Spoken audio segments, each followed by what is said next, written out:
And if it makes it up. Is behind the scenes. Yeah. We are behind the scene. Oh yeah, this continuation of Success. Oh, wow. You know, right now for me, I have areas that I've done success, but now I have to like recreate success. Okay. That's been a little scary for me. Like I can tell there's certain parts of my day that are just lacking passion, and I'm like, gosh, I got to get passion back. Okay. Oh, I don't know why I turned this mic completely around. I don't even know if you heard me. I forgot we were on two different things. But, you know, I was talking even for myself, you know, wow, there comes flows, ebb and flows in your life where you're like, okay, I just came off of a very successful part of my life. It was a very, very successful part. Now I have to recreate a new success of my life. Does that make sense? You looking at me like I'm crazy. No, I'm thinking, I'm processing as you're talking. You sat back and held this up like I should too. It's just comfortable for me to sit back and do it. But you were saying, okay, so you were saying now you feel like you have to create a new success in your life. Is that when you say a new success in your life, because you're already successful. So when you say, is it success that you're trying to create, or is it you're trying to create new passion? There you go. A new passion, a new way to have fulfillment. Okay. I did for so long. I had all these very clear places that fulfillment and passion was able to be accessed and granted. Yeah. Parenting, a yoga studio, writing a book, you know, all of these very clear things. And now I'm really just sitting going, and I think this is very common for women and maybe men and this age is, oh my gosh, Allison, now there's this gaping hole that I'm like, I have to put something back in it to get passion and fulfillment again, and it's kind of overwhelming.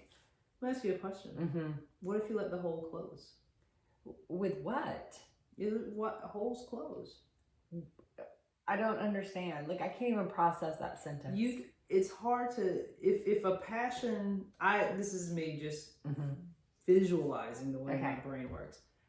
If a passion was here for years, right? And now it's gone and it left a gaping hole. Do you really think you can find a passion that big quickly to fill it? Probably not. But I know something needs to go into it because plant some flowers. I hate planting flowers. I have tried all that stupid stuff. Throw a cactus. I could throw a cacti. I've done that. I've tried like my own. I think it's a new way to connect to the world. Like I'm getting closer. I need a new, exciting way to connect to the world, and I just haven't figured out how I'm going to do that. Yeah, just a new way to feel purposeful. I think we have a lot of holes in us, though, Allison. Like I guess what I'm getting at meaning is nothing's gonna. And so what do you do? Yeah, so what I'm saying is to me that sounds like so much pressure. Is when you're trying to feel, because that was there, it existed in that hole. But that's what I'm saying. There's so many other. If we look back over our life, that shit it's like cheese. It's like holes everywhere. Yeah. But I think those holes is what gives us depth. And then I think now when I believe for me, when I'm creating passion, it's in something that's very shallow that over time builds into this deep, beautiful hole. Like it's like you were saying, I want to find a class in art. That seems very that wasn't very successful what just happened there. Our whole mic system just fell. That's okay. Making a joke. Yeah, no, it's good. But well, here's the word I would use when I said using unpleasant words. Yeah. When you find yourself in a pocket where you're bored, you're just bored. Okay. Bored to me feels unsuccessful. I'm just bored. See, I don't know. I had this conversation. I don't know what bored feels like. I know. Yeah. So I haven't ever. This is the first time in my life. I've never had an opportunity in my life to experience bored. I can't even think of the last time. Seriously, I mean, I would have had to have been a kid. I don't even think I was bored as a kid. I always knew how to do something if I felt bored. I can't see you being bored as a kid. No, I don't think I experienced it as a kid. Maybe in some relationships, so I would leave them. I'd be like, this relationship's boring, so I'm going to leave. Yeah. You know, you've hit a boring line. Maybe this is probably the first time I have ever really experienced boredom. Okay. Like, I'm bored. But everything that I think to go and do is like, been there, done that. Been there, done that. So it's an unusual sensation for me. I'm not sure I'd say unsuccessful or passion or fulfillment or all these big words. Yeah. I am finally just sitting and day in and day out, I'm like, I'm bored. I'm bored. I think it's good that you're feeling it. Number one, for me, and this is why I love our conversations, because we can only give what we've experienced or have not experienced and listen to others. But I think it starts with I think staying unbored starts with a couple things. Okay, let's do it. How do we become unbored? Because I really think this is the first time I've experienced boredom. So it's a building process. Okay, let's do it. Tell me what to do. I had a conversation with a guy once who got really pissed off at me. Okay. I think I mentioned this. And I was telling him, I said, it's all about the team.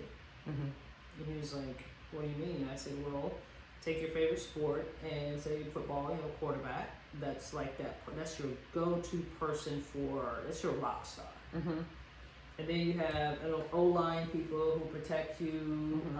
You have you're the general manager, because that means you get to control everybody. Okay.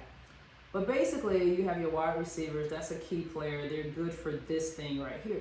So having different friend groups help you with boredom, because they're going to be engaging in different activities with you that stimulate you in different times. Okay. That's one. So and having various friends, like this group may be completely opposite of what this group might be. But you're having those friend groups. And then another thing, like you were saying, I think as you're about to do that, is you're venturing out to start engaging in some very easy things to engage in and see what happens. Yes. That's so important. And that's where those friend groups come. Here's what's interesting. I was talking to someone recently, and we realized that a lot of our friends come from the different jobs that we do, different careers we have. You have not had that. No. Right. So and if you're spending all of your time in this environment where you're working, and you start to find people that you connect with and that you like, and when you leave those environments, you still nurture those relationships and you have those friends, right? When I look at all my friend groups except for my core, all of my friend groups are groups that I've had when I've been in different places working and meeting different people, and we continue those relationships outside. And I just realized that you haven't been able to do that, because you were the place where people would come in and develop their friend groups. Correct. I have not had to have co-workers in the longest time. Yeah. My two oldest girlfriends were originally co-workers. Correct. And then I went 20 years without them. Yeah. And now I am a sole proprietary for real, out of my home. Yeah. So no, I have to really do something structured at this point. Yeah. Because I can't just say, hey, go out and make friends. Like, I have to make a lot of effort now to even find a name to someone. Like, hey, how are you? Correct. Because a lot of my co-workers or people that I do work with, I can't, because I'm also might be their counselor. Yeah, you can't. Yeah. So I'm very limited in creating relationships beyond these four walls. Yeah. So that's. Well, I like that. I mean, that's what I'm trying to do. So yes, I'm looking at right now with this pool of boredom. Okay, put in some pieces of some structured things I like to see if I can get myself back to having a internal passionate feeling, because it feels very dull lately, and I know I'm not unsuccessful, but I've never been used to feeling this sensation that feels dull. And I don't like it. And volunteer work is a good one too. Volunteer work is great. Yeah. I feel like I do enough of that though. I was just gonna say it's great for meeting people. Oh yeah. For meeting people. Okay.